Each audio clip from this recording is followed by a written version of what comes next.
Hi అండి.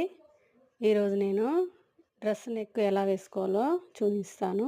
Boat neck ఇది.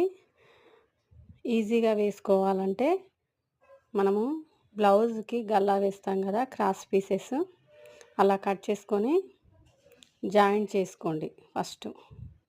Joint చేసుకున్న తర్వాత గల్లా అయితే ఏ విధంగా కుడతామో అలా తిప్పి ఒక స్టిచ్ వేయండి పైన నేను చూపించిన విధంగా. వేసిన తర్వాత ఇలా ఎక్స్ట్రా అదంతా కట్ చేయండి. కట్ చేసి దానిపై ఒక స్టిచ్ కరెక్ట్‌గా అటు ఇటు పోకుండా నీట్‌గా వేసుకోండి. వేసుకుంటే కరెక్ట్‌గా వస్తది. బక్రం వేయకున్నా పర్లేదు. ఇలా నీట్‌గా మంచిగా రెడీమేడ్ నెక్ లాగా ఉంటది. చూడండి. అయిపోయింది. చూడండి ఎలా వచ్చిందో. డబల్ స్టిచ్ వేసుకోండి.